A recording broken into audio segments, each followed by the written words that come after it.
Assalamualaikum warahmatullahi wabarakatuh. Selamat petang untuk penonton Demi Sabah. Terima kasih. Di sebelah saya, orang kuat Orang kuat Labuan. Orang Labuan siapa tak kenal, Datuk Rafi. Baru-baru ini 25,000 orang lebih Datuk Alhamdulillah. Saya rasa saya follow ceramah Ustaz Abdul Somad jelajahnya. Saya rasa Labuan paling ramai. Alhamdulillah. Memang satu gelombang besar di Labuan. Alhamdulillah. Jadi, okey Datuk, hari ini sebenarnya Demi Sabah mau interview sikit lah Datuk. Ya. Dulu Datuk, pada ke belakang 2018 lah, ke bawah 2014, 2013 lah. Zaman tu saya masih belajar lagi di UMS. Ya. Kami dulu masa study tu jom pi Labuan. Oh, study di UMS dulu. UMS dulu. Oh. Jadi UMS Labuan pun selalu datang di UMS kan. Ya. Jomlah pi Labuan, jom. Apa Labuan? Wih, duty free. Ya. Oh, pelancongan lagi, makanan murah. Tapi sekarang Datuk, Sunyi. sorry to say cakap, sunyi Datuk. Flight saya rasa macam mana? Berapa kurang sudah flight dari Semenanjung ke sini kan? Jadi pandangan Datuk lah. Apa sebenarnya berlaku dan apa pandangan Datuk untuk majukan balik Labuan ni? Okey, pertamanya saya ingin ucapkan terima kasih kepada saudara Haris daripada tim Demi Sabah. Satu platform media yang saya tahu cukup popular di masyarakat negeri Sabah. Betul. Dan di Labuan juga sentiasa mengikuti Demi Sabah.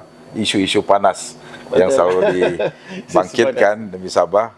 Walau bagaimanapun, terima kasih jemputan petang ini di ibu kota Kuala Lumpur. Jadi berkenaan dengan soalan tentang pelancongan di Labuan ni, saya setuju dengan saudara Haris. Labuan ni dari dulu cukup dikenali. Betul. Bukan saja zaman Haris di UMS. Ya. Labuan ni dikenali daripada tahun awal 80-an. Awal 80-an. 70-an pun kita Labuan ni menjadi destinasi barter trade yang paling popular. Aktiviti barter trade menghantar barang daripada Filipina. Jadi ini Labuan menjadi tumpuan daripada dulu. Dan selepas kita menjadi pulau bebas cukai, so rakyat daripada Sabah, daripada Brunei Darussalam, daripada Sarawak maupun daripada Semenanjung datang ke Labuan untuk beli kain, beli coklat dan beli macam-macam barang elektrikal yang murah. Karena kita berstatus pulau bebas cukai, barang yang kita beli tidak bercukai. Jadi perbezaan harga juga cukup jauh. Malahan kenderaan, kalau mau tengok kenderaan mewah itu semuanya berada di Labuan. Betul. Saya rasa saudara Haris pun tengok ada Lamborghini di Labuan, betul. ada Ferrari di Labuan, ada Jaguar dan macam-macam kereta-kereta mewah. Kepunyaan ada yang orang Labuan, ada yang orang luar, tapi beli dan simpan di Labuan karena tidak bercukai. Jadi hari ini memang saya salah satu pemimpin di Labuan melihat sangat sedih apa yang berlaku. Kalau tengok daripada tahun 80-an sehinggalah tahun 2018 yang saya aktif dalam arena politik, duduk di Labuan melihat keadaan hari ini cukup jauh perbezaannya. Suram sunyi. Tempat lain makin maju tetapi di Labuan makin mundur. Pertama hari saya bagi tahu apa yang berlaku di Labuan ini disebabkan beberapa perkara.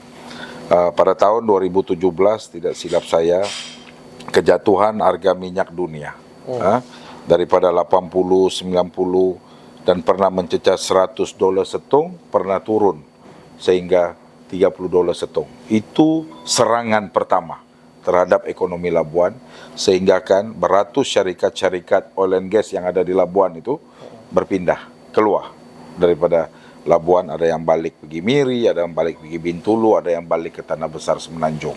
Itu serangan yang pertama. Serangan yang kedua terhadap ekonomi Labuan ini pada tahun 2020, 2021 karena COVID-19. 2 tahun orang Labuan tidak boleh keluar, orang luar tak boleh masuk Labuan. So 2 tahun itu dilema yang paling besar. Itu serangan yang kedua terhadap ekonomi Labuan. Serangan yang ketiga pada tahun 2021 bila mana kerajaan menarik beberapa keistimewaan tentang pulau bebas cukai itu sendiri. Dulu rokok kita lebih kurang Kalau di Sabah harga Rp10, di Labuan baru harga Rp3.45. Banyak. Rp4, Rp5.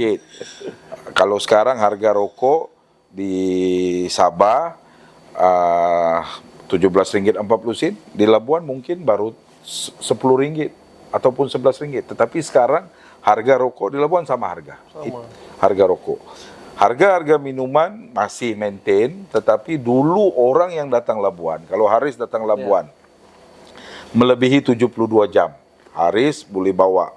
Tapi Haris tak boleh lah, Haris ini orang Islam. Ini cerita orang-orang yang bukan Islam, ataupun pelancong-pelancong daripada luar yang datang, melebihi 72 jam boleh bawa 2 carton minuman, 2 crack minuman lah, ataupun 2 liter liquor.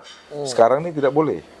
Sekarang ini hanya boleh bawa 4 tin, 1 liter liquor. So tarikan untuk betul. Orang datang ke Labuan ini, orang Sabah pun pergi Labuan, jangan lupa beli rokok.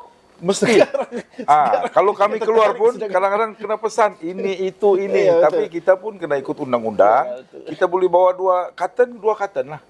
Yang penting orang Labuan yang dapat keistimewaan sentiasa akan mengikuti ataupun mematuhi undang-undang. Berapa yang kita boleh bawa keluar, itulah yang kita bawa keluar. Karena setiap pintu keluar akan ada custom. Penguatkuasaan tuh sangat ketat di Pulau Labuan. Betul atau tidak? Betul. Tetapi bila mana kerajaan menarik beberapa keistimewaan pada tahun 2021 sangat-sangat menyedihkan dan impaknya sehingga hari ini. Saya tahu apa sebab kerajaan menarik keistimewaan, karena saya pernah Haris menjadi setiausaha politik kepada Menteri Wilayah. Betul. 2014 sehingga 2018. Dan isu tentang ketirisan dan penyeludupan di Labuan ini sangat serius. Sangat serius dan pernah dibentangkan dalam mesyuarat pos kabinet. Saya hadir, dibentangkan tentang ketirisan yang berlaku.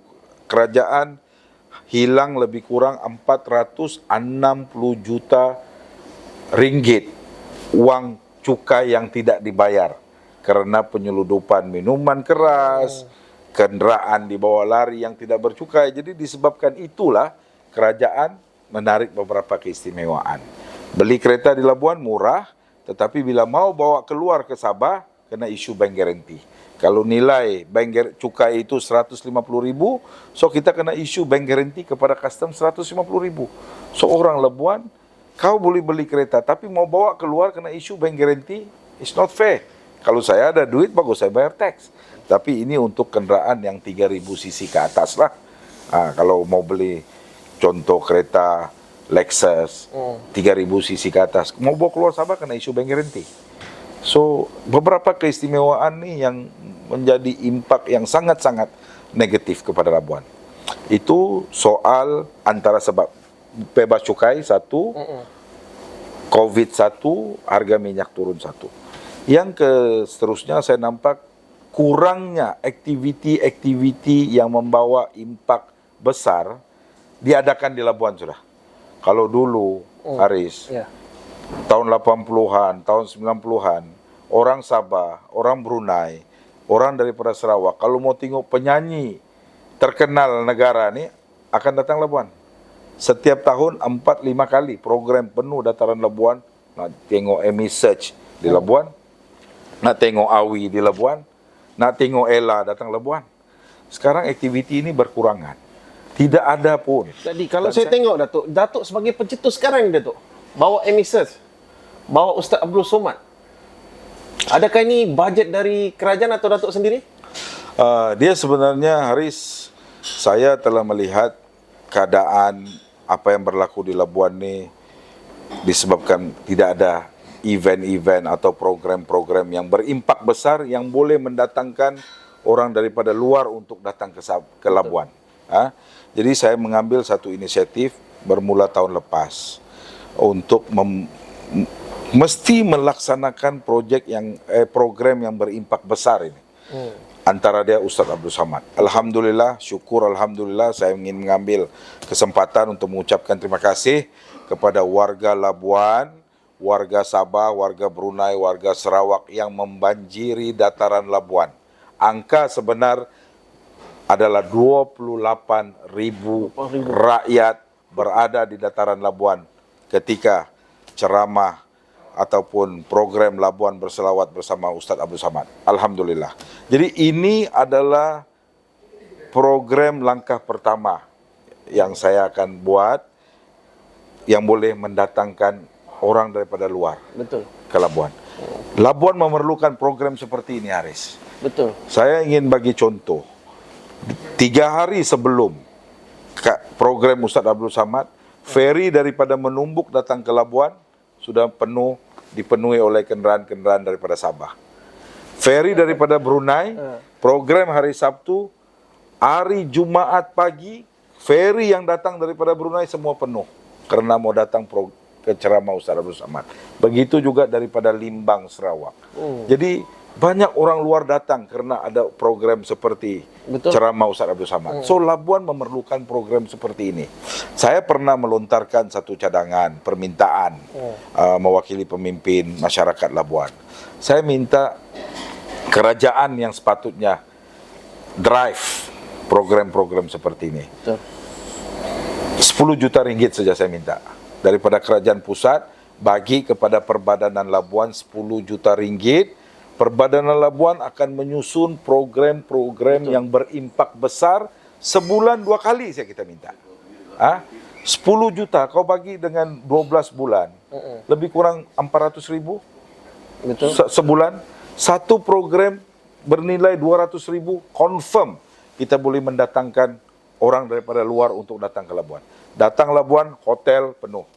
Ustadz Abdul Samad, Doset penuh, Beta penuh, Tiara penuh. Tempat makan semua seronok. Tempat makan, restoran penuh. Usahawan semua seronok. Semua seronok. Grab ada bisnes, taksi ada bisnes, ferry ada bisnes.